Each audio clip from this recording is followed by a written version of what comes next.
think maybe 20 years ago, family life was completely different. And I think like with this accelerating technology, we should know what that does to our family life. The Sustainable Family as a project helping us maybe create a solution for the families, a tool that will help them control the usage of technology. I feel like this is the project that is about helping families to understand their relationships with the technology, maybe to adjust them in a way that it doesn't harm their family lives, and maybe sometimes to teach families how to use the technologies in a proper way. My name is Katarzyna Kopecka-Piech. I am a media researcher working at the Institute of Journalism and Social Communication at the University of Wroclaw.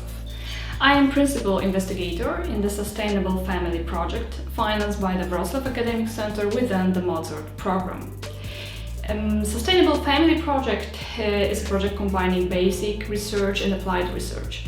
Our goal is to offer a concrete solution to families struggling with problems and consequences of misuse of media technologies in their homes. What we are currently doing is the result of our earlier research. After we have found out more about the specificity of mediatization of family life and the challenge of its desaturation, we have decided not only to go deeper, but also to take a broader look with a view to finding practical solutions. The Desaturation of Family Life project was about understanding the degree of technology usage within family life. We interviewed different types of families to see whether there is a pattern of desaturation and its extent if it was actually present. The project, The Saturation of Family Life, was about immediatization of families. It was actually a project of surprises, as it turned out. We were basically checking the family processes ongoing with technology, whether they work with technology together, whether it brings them closer or it doesn't bring them closer, and about willing to give up some of technology. In my opinion, this project is innovative in 3 dimensions. Firstly, it combines basic research and applied research. Secondly, it is based on cooperation between academic environment and socio-economical environment. And thirdly, it is based on research and teaching, research and tutoring, and thus involves a number of different people like regular students, master seminarians, graduates, as well as specialists from various fields. And because at the moment we are at the fieldwork stage, what absorbs a lot is research-oriented teaching and research-oriented tutoring.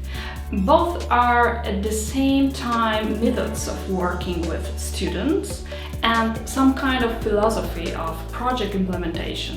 My participation in the project included helping with sampling, sourcing of the sample, and the interviews with the families. I also helped with desktop research for the main projects and also other opportunities. One of them, for example, was a conference at our university where we discussed the importance of the desaturation research project. My first role is to conduct interviews. My second role is preparing and conducting workshops for our whole team about how to write system requirements documentation for the digital products.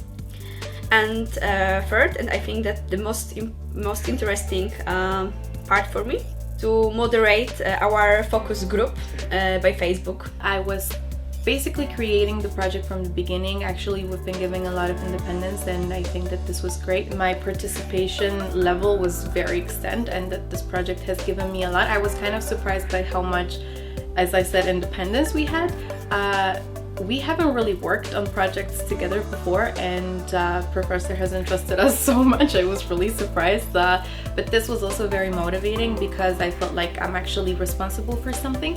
So I think that it has given me the idea of how to conduct a research project. I didn't know it was so complex. I didn't know it was so time-consuming, and I think that I've learned a lot, and it helps me also right now in a lot of researches that I do, even if they're mini researches for studies, because I've learned that you have to be very specific. It was a big lesson for me. While realizing the project, we conduct individual semi-structured interviews, surveys, and online focus group interviews. The particular tasks involve a variety of people in relation to their experience and initiation into research on the mediatization of family life. They have the opportunity to learn, but also to create new knowledge. This idea stems from the philosophy of the university and the philosophy of academic teaching, which says that the student, but also a graduate, has the right to contribute something of his own to academic cognition and discovery.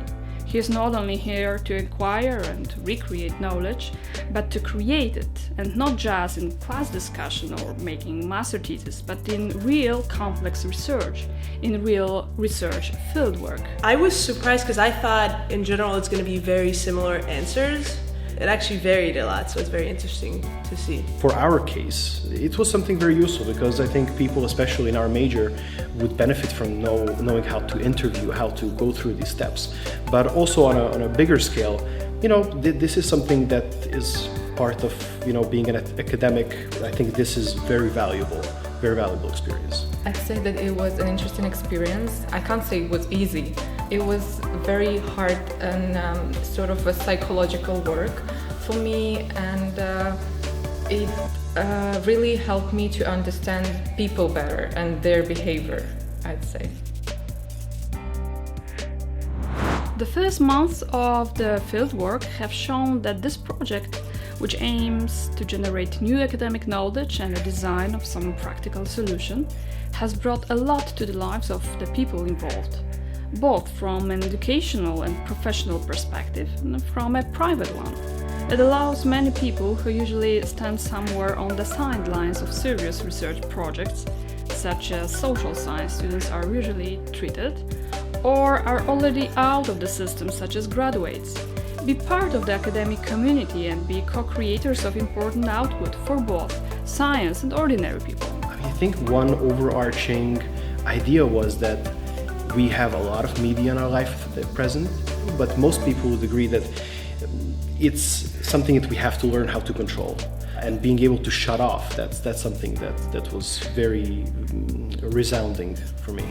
I think it's very interesting. I think it's cool to see also from connections from our lives to see how they can be used in professional research, and that can also be kind of carried on to something that actually has some value to it. So it's very interesting to see how our involvement can have some good usage in the world. Possibly.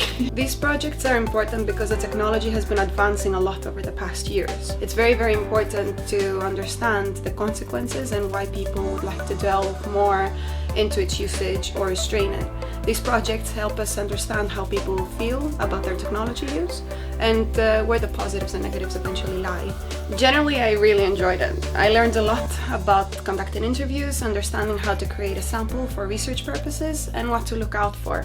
It is helping me currently now in my academic work. I believe these projects are extremely important. I call them, when I speak about them to anybody, I speak about eye-openers, and I think that's what they are. I believe that we're so surrounded with technology, we do not stop and think. Seeing the example of some existing families is really sometimes a wake-up call, sometimes an inspiration. That's why I think they're really important in society, not only technologically wise, but also within the sociology even more. And what we are going to do right now is to finish the field work, which is just coming to an end, to move on to an analysis which allow us, among other things, to design a concrete solution. So a lot of work. Keep your fingers crossed and stay tuned.